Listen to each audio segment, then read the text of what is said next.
We're seeing much less backsliding now, and we're also seeing people who are affirmatively excited, and then we're seeing kind of a middle group that's like, tell me more. They do still hate Trump, so they're sort of looking for a reason to like her, where a bunch of people who kind of had this negative impression of her go, okay, show me what you got. I'm open now. I'm open for business. I'm ready to hear your pitch.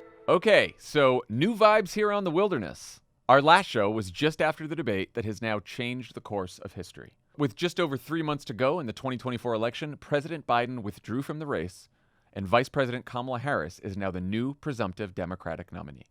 Biden dropping out this close to the election is a truly shocking development that has no precedent in U.S. history. But if you've listened to the show for the last few years, you might not have been surprised that it was the persistent, widespread concerns about the president's age that eventually led him to pass the torch. Concerns that didn't originate with the media or pundits or elected officials, but with the voters. Republican and Democratic voters of every age, race, and background, especially people who haven't decided who they're voting for or whether they'll vote at all. This was true of the voters we heard from before the midterms last season. It's been true this season, and it's why listening to the kind of voters who will decide this election is so valuable and important. Because we can't persuade people without first meeting them where they are and hearing what's on their minds. So that's what we're going to keep doing for the rest of the season. Only now, we'll be focused on what it will take to persuade enough people to make Kamala Harris the next president of the United States.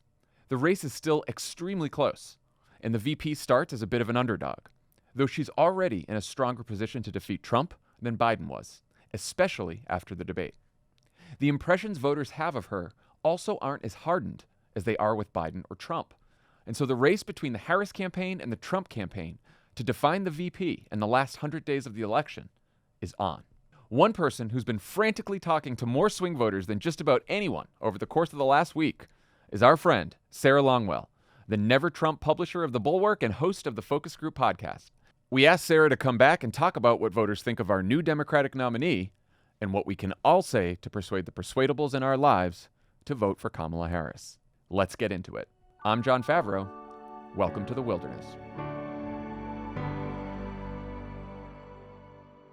Sarah, welcome back to The Wilderness. Oh, I'm so glad to be here. Can't wait. Let's talk. Safe to say quite a bit has changed in the 8 weeks since we last spoke on this pod. Wanted to have you on again because I know you've been doing a lot of focus groups with persuadable voters, especially since the debate, and have heard a lot about the new presumptive Democratic nominee, Vice President Kamala Harris.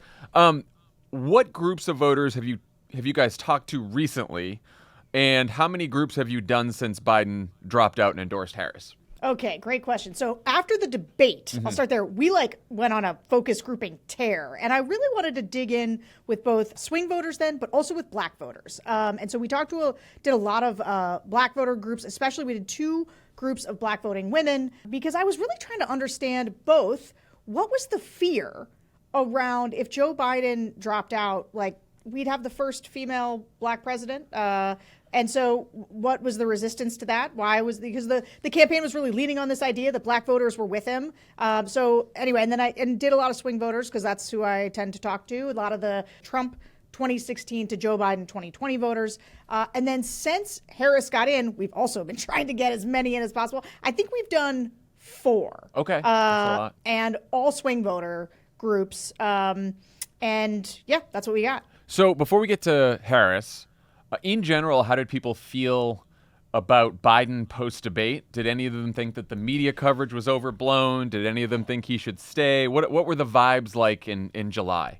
So the 2 different groups, the swing voter groups, have been down on Biden now for months and years. I don't know when the last time we talked, but I never thought Biden should run again. And I didn't think Biden should run again because I'd been listening to voters in these focus groups for so long. And I was seeing a ton of backsliding. So, and by a ton, look, when you have roughly half the group, or even 3 or 4 people in a group of 8 who had gone from Trump, voted for Biden, and now say they were going back to Trump, almost entirely because of Joe Biden's age, something he was not going to be able to change. A little bit of economy thrown in there, but they were just down on Biden.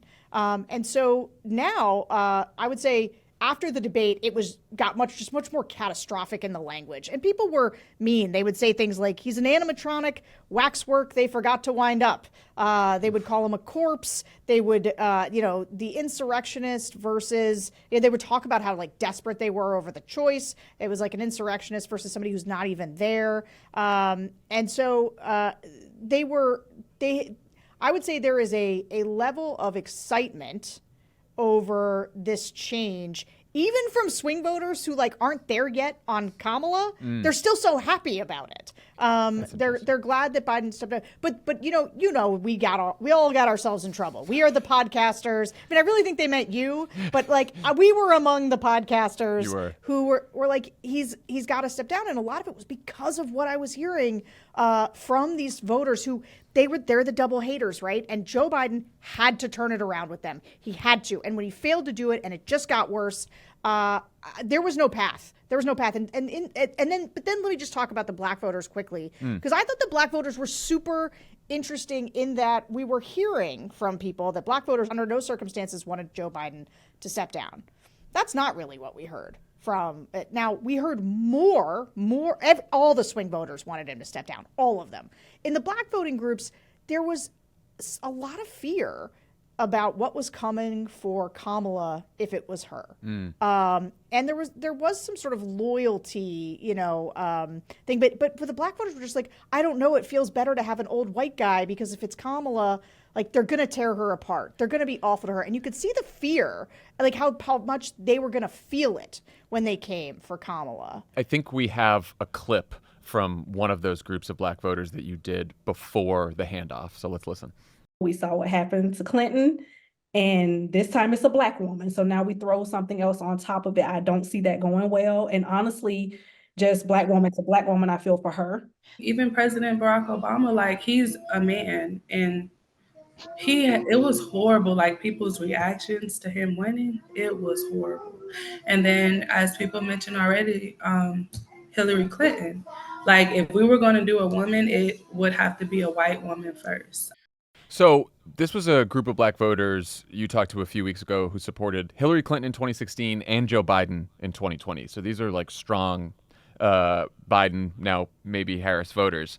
Were those views indicative of what other groups said about Harris? Like, what are some other impressions voters have about Harris that they had sort of before the handoff? So the black voting group was pretty specific, especially the women, the two groups of women, black voters, because for them it clearly felt very personal. And they also, a lot of them talked about how black men that they knew didn't like Kamala Harris. And I remember feeling really sad after those groups, to just listening to how much these women felt like it had to be Biden, because they were like, America's just not going to elect a black woman. I mean, you heard them say it. And they were like, look, if we're going to go beat Trump, we need sort of like the straightest, whitest, and somebody was using the phrase Superman. Like, there's just, and I felt sad that people felt so certain that America would be so against a woman or a black woman. Like, it didn't even seem to be specific to Kamala. It was just about America and what America would and would not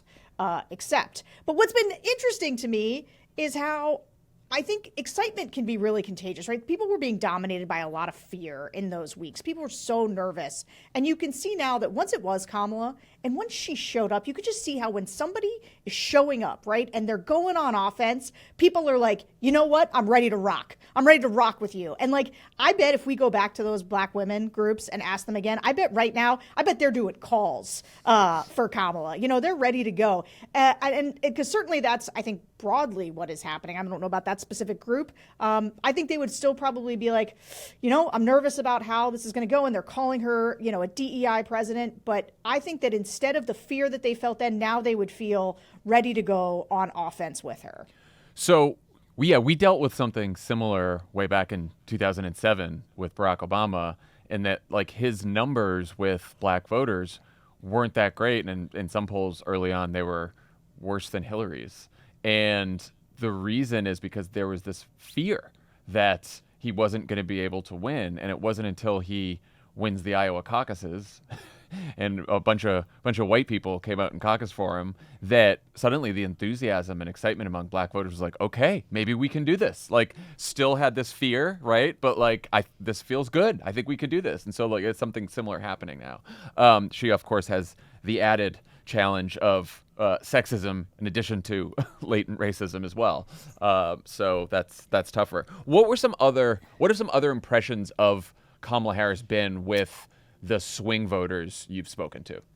Yeah, so the number one thing you hear about Kamala Harris is the idea that people they're like, I don't see her. What does she even do? Like, I don't know anything about her. There's this sense of, I don't know, maybe I thought she was going to be okay, and then I never saw her again once she became the vice president. And then and to the extent that so that creates for them sort of a negative impression. Mm-hmm. It's not a locked in anti-Kamala. It's just a negative impression.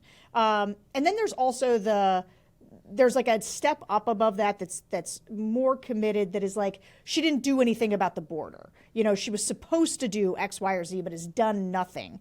Now, I just haven't seen her. I don't know much about her. Was so pervasive, though, that I think for a long time I was like, look, voters don't like Kamala Harris.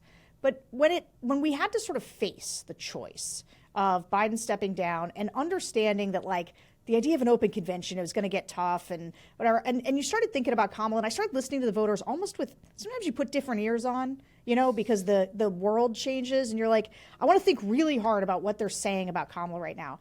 And I just thought, actually, there's a lot of upside here. Most people aren't saying they hate her. Most people aren't saying she did this or that makes them mad. They have this like loose impression mostly out of an absence of something, which means she could reintroduce herself to the country. She has a chance here to redefine herself with these people, because some people have a committed negative impression, but most people just have like an absent negative impression.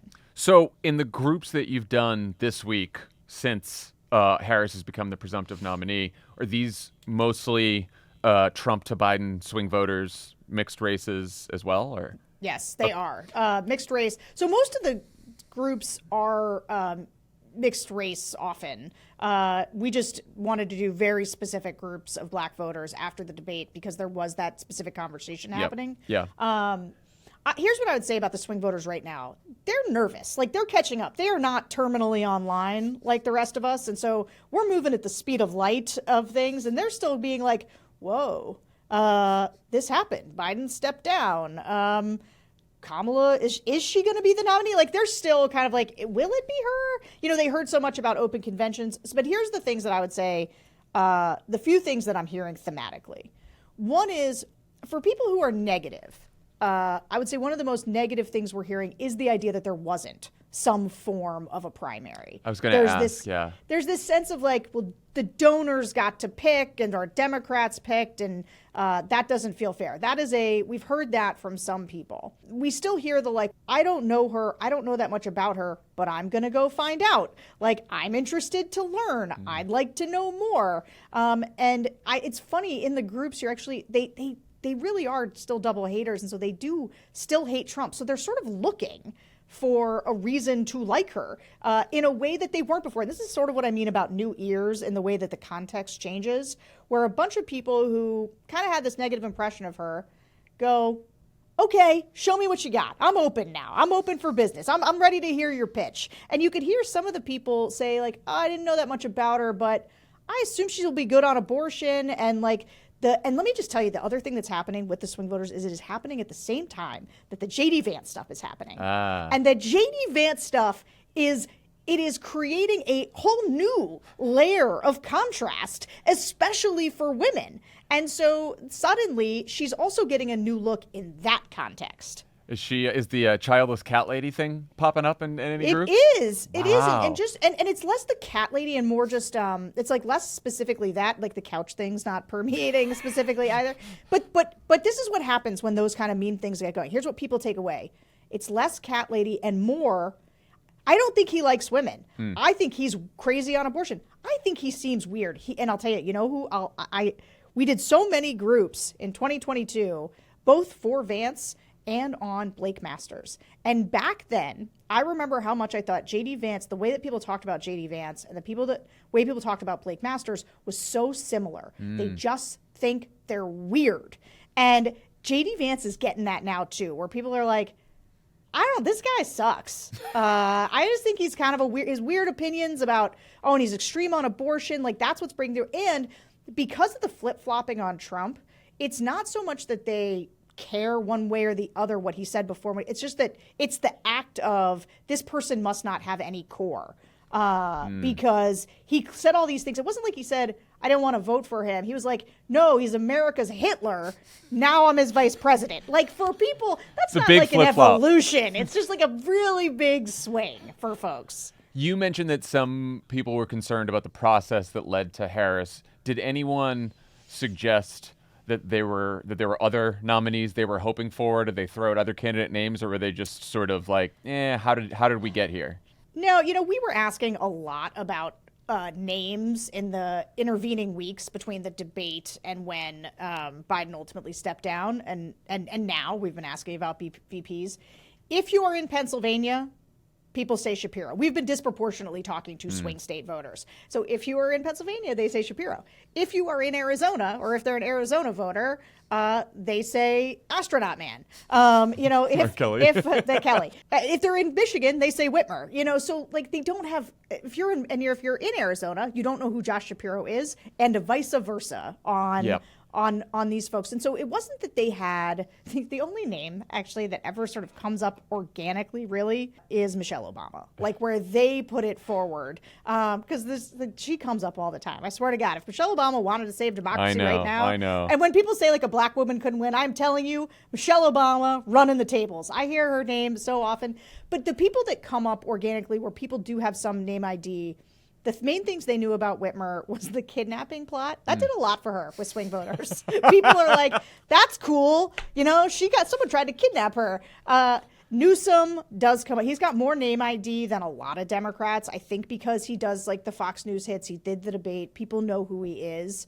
Otherwise, people tended, and Pete. People know Pete a little bit, and then they immediately tell you that America will never vote for a gay candidate. So, the voters are so funny because they all do armchair punditry when you start asking them about politics. And one of the things they're very clear on is they think that America is a deeply sexist, deeply racist, deeply homophobic place that will not elect these people. I happen to think that people are not nearly as racist, sexist, and homophobic as the other people's impressions of them are, but I think the election of Trump probably did that for a lot of people, right? Because people are like, how did this guy get elected?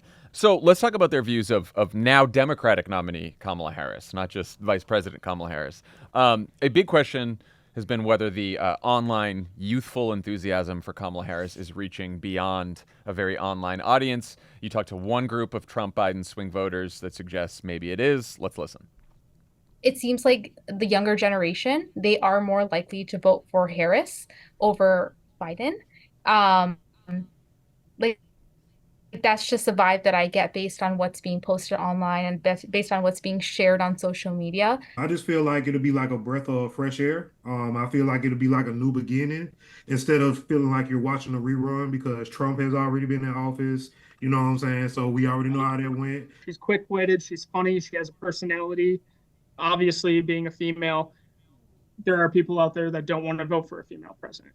I think those same people are ones that would not vote for Biden either. They sound like focus group podcast wilderness listeners. Talk about the punditry. They're just like diving into crosstabs. What other sort of positive things did you hear about Harris? I have to say, when I heard someone say Trump is like watching a rerun, I'm like, they should use that. That's good. Yeah. Well, it's the never go back. We're not going back, right? I mean, I do think that's sort of implicit. I think, look, this is a little bit of a side thing, but I'm pretty impressed with the out of the gate Harris campaign. Yeah. I think that not going back is a good, strong message for we don't want Trump again. And it's interesting, actually, because it is one of the things that Trump voters say when they want to say how like they're not going back to the other Republican Party. But it is a deep psychological interest in moving forward, in living a life forward that I think they're tapping into, that voters like. And obviously Trump is the backward looking. But the main thing is that, like I said, when they say breath of fresh air, and so they were that person was being very positive about Kamala, and we are hearing positive things from in the focus groups. So like, let me just go back, because a lot of it is me comparing the focus groups from before to the focus groups we're doing now. Yeah. So like I was saying, there was a ton of backsliding. They were filled with double haters. People were mad about their choices. And now you still get a little bit of backsliding. You still get some people being like, well, I think I'm going to vote for Trump because I've been unhappy about the economy or whatever. But they're also saying, but I'm open. Like, tell me more. Because they don't love Trump, these ones. And so we're seeing much less backsliding now. And we're also seeing people who are affirmatively excited. And then we're seeing kind of a middle group that's like, tell me more. I'm here to be interested. But those people, and when we do head-to-heads. And the head-to-heads, where we basically are like, elections tomorrow, I demand you vote for us. And I think it's been like 7-1. Wow. And so that is much better than the sort of 6-3, 4-4 that we were seeing a lot of in the sort of 3 weeks after the debate. We have a clip of some of the voters you talked to who are just express some of that concern and worry that the country would elect its first black woman president. Let's listen. Obama's wife. I mean, at least she did some things. I mean, this is his wife. And at least she was visible. And I can't say anything. I forgot that she was the vice president for a while. I feel like I just don't know her well enough. The positive part is, I assume, her being a woman, she's going to be looking out for women's rights. She's not going to be throwing women under the bus, trying to put us, stuck at home, cooking and cleaning. I don't know. Like, y'all talking about 2025 project. I'm like, oh man, that sounds like where that's headed. What's your take on how race and gender factor into the challenge she's facing with the voters she needs? And like, how do you think she should handle that? So the main thing is so the theory of the case around electing Biden, of which, I run Republican voters against Trump. And so I was very invested in, all right, who are the voters we need to move? Who's there with Biden? And the thing about the reason that the blue wall states we all felt like, this is ultimately gettable, is because Biden was still doing well with old white people. He was doing well with old white people. And in Michigan, Pennsylvania, and Wisconsin, and Nebraska too, there's a lot of old white people. That's the question. The question is like sort of college-educated suburban white people, Kamala with a Kelly or a Shapiro or a Ed Bashir. Give me any of them. Any white boy summer. White boy summer, any of them. Fine. I think that it's these older folks who, a lot of them, like, they just don't like Trump because he tried a coup, and that's not what they don't like the January 6th stuff. They don't like that he's a jerk. There's a section of them. I haven't dug in enough to know how much work you have to do to get those voters there. And if they're simply anti-Trump enough that they would say yes to, because those aren't the ones that are always like change. They're just more like someone normal. Yeah. They're not the big change agents. In fact, change freaks them out a little bit. And so those are the voters I'm most worried about now. That being said, I think that she so far, and those are the ones who are also like a lady president, a black lady president, or like, and you don't say your pronouns to those old people. These are the old people who think that, their kids are peeing in litter boxes because they identify as cats in schools or something. Here's the thing though.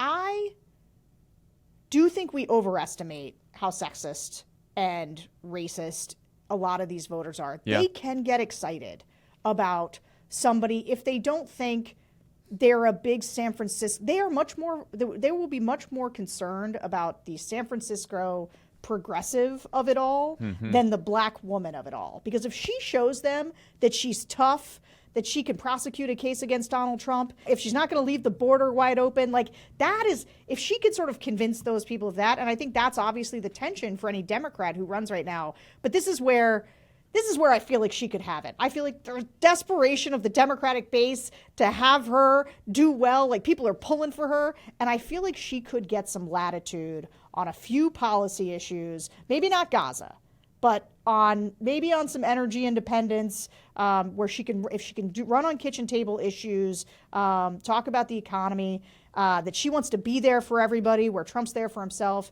I think you could start to get there with those people. Well, I totally agree, and I think she will have wide latitude, and I think she will have very few qualms about positioning herself that way. I do wonder about what she says with regard to some of the positions she has taken in the past, especially during the 2020 primary, where they all went a little nuts. There's Dave McCormick, who's the Senate candidate in Pennsylvania, Republican Senate candidate, ran an ad about all the progressive positions she took. Trump did a similar riff in his rally this week, and he's starting to do ads about this. Let's listen. Nonpartisan GovTrack has rated you as the most liberal senator. I am prepared to get rid of the filibuster to pass a Green New Deal. Abolish ICE. Yeah. Is that a position you agree with? And we need to probably think about starting from scratch. Outdated, it is wrong-headed thinking to think that the only way you're going to get communities to be safe is to put more police officers on the street. So for people out there who like their insurance, well, they don't get to keep it. Let's eliminate all of that. Let's move on.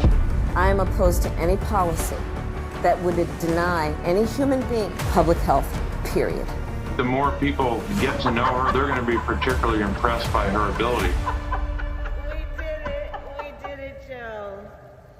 Every one of those policy positions, a dagger through my centrist loving heart. Look, I remember, and I'm a big lib, but I remember during the primary when they got to ask the question about decriminalizing border crossings.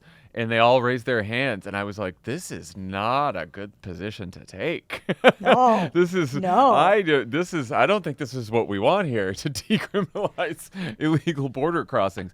But what do you think? What do you think she can get away with here? Right? Like, does she just take a mulligan on everything she said in the 2020 campaign, or does she say, like, let me tell you what I've done the last 4 years with Joe Biden, who's my partner, and when I was actually in the White House and when we've been governing, this is how we've governed. I don't know what she says. Here's what I would say. I would say, well, first of all, just as a broad thought, I think that if J.D. Vance is allowed to go from calling Trump heroin for the masses and saying that Trump's a sociopath and America's Hitler to being his vice president, I think people get to move. People get to change their minds on some things. That's one. I think that I think there's actually an easy way to deal with a lot of this. Say, I've been vice president for the last 3 years, and I've learned a lot doing that. I have seen what it means to govern, not in California, but for this entire country. And, she can you know what I did? I sat there with Joe Biden as we passed a bipartisan infrastructure bill.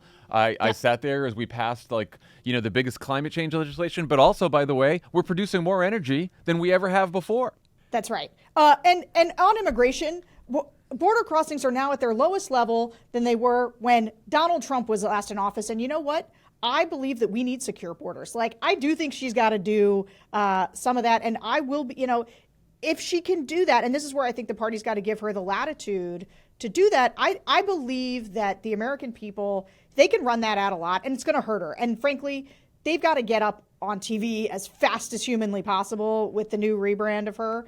But the American people are like, I get learning and especially learning and changing one's mind. They can do that.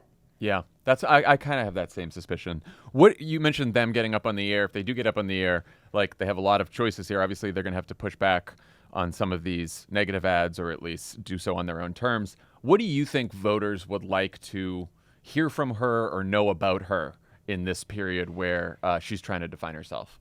Yeah, so I would say if I were running this campaign, I would have her say a lot of nice things about America.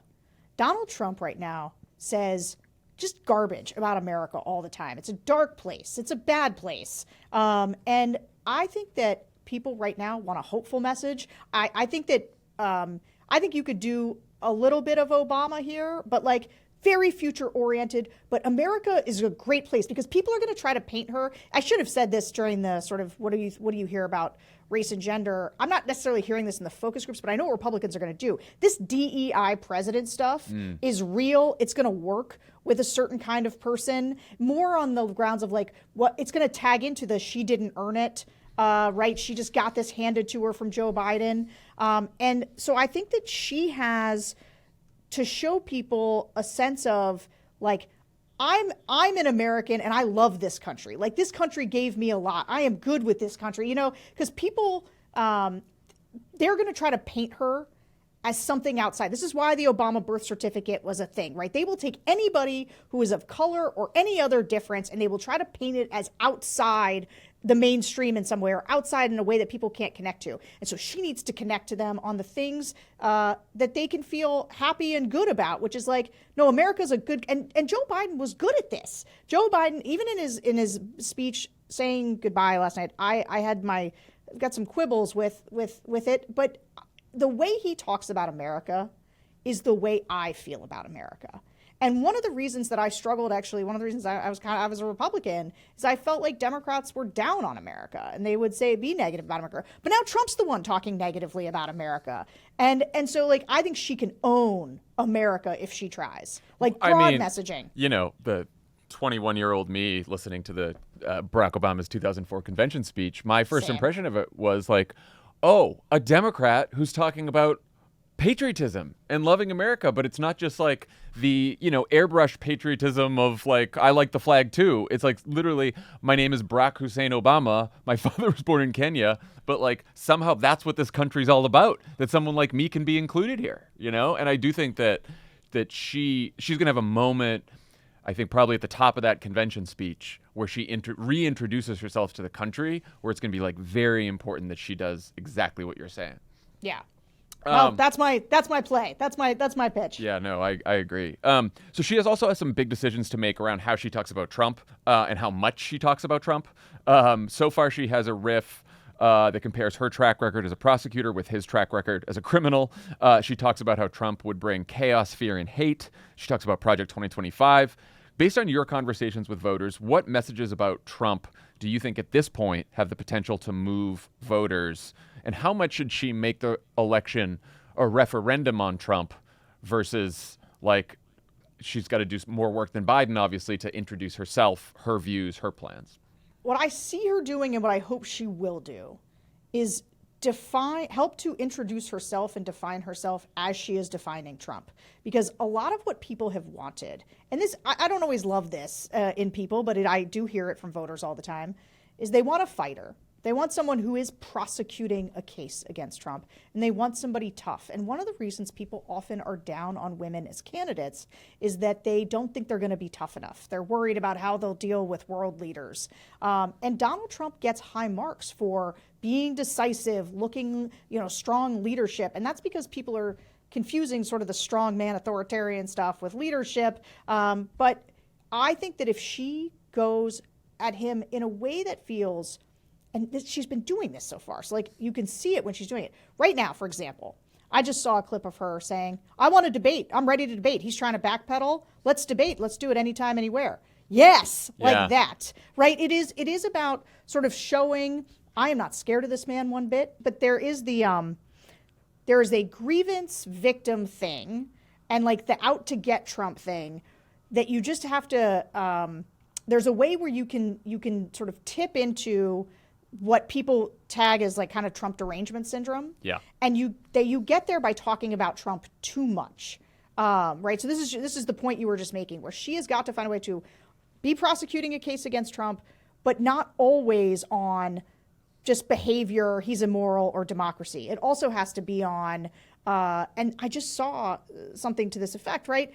The not looking back, how he mishandled COVID and drove the economy into the ditch, how he doesn't care about middle-class people, like how he does tax cuts for the rich. Like, you can't just prosecute the case on sort of democracy and he's a bad guy. You have to tie it into policies that she can contrast with. Yeah, she can't look like another one of those prosecutors that's just out to get Donald Trump just for whatever reason. Because you're right. That's like a resistancy thing that she could tip into if Alvin she's Bragg not careful. and Letitia James and Jack Smith. Yeah, that's right. And she made this pivot in the first speech where she did the comparing the records, and she goes, "But this is about so much more than me and Donald Trump." Yes. She's got to keep making that pivot to people, I think. That's right, and she's doing it well. Have you? How are the voters you've talked to in the last week feeling about Trump? Did you detect any newfound admiration for him after the assassination attempt? No. Wow. This was so. In the swing voters again, so I'm talking about swing voters. It's actually been pretty bad for him. A lot of conspiracies, like God.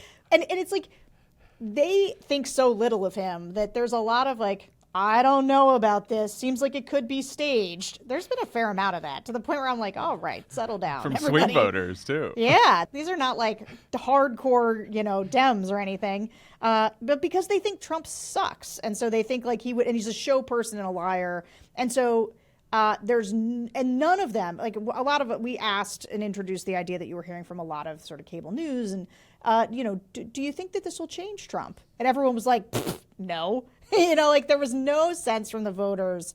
I think that he's obviously going to get, it is. I was watching Fox News last night during his speech, and so I was watching Laura Ingraham. And I think for Fox News watchers, they will continue to treat Trump as a martyr, but that is not coming through with swing voters. When swing voters talk about Trump, they dislike him intensely.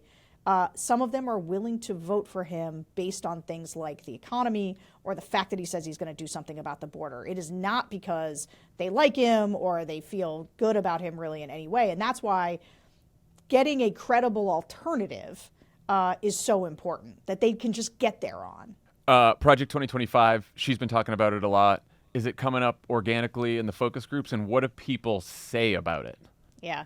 So it went from a thing that nobody ever said to like post-debate when suddenly for the first time there was like even before, because people were mad about Joe Biden seemingly being pushed out, there was a lot of like, why aren't you talking about Project 2025? And so a lot of people were like, what's Project 2025? And it went from never being mentioned to it comes up in absolutely every group now. Wow. I would say their ability to drill down into it and know what something is in it is pretty. Like the moderator said to one woman who was like, this really scary, this Project 2025. And she was like, well, what specifically scares you about it? And and finally came up with it wants to eliminate gay marriage, which I don't know that eliminating gay marriage is in there. It does do a lot of traditional family stuff. But anyway, the point is it's become this, it's like woke. It's like woke. It's just like a catch-all boogeyman for people.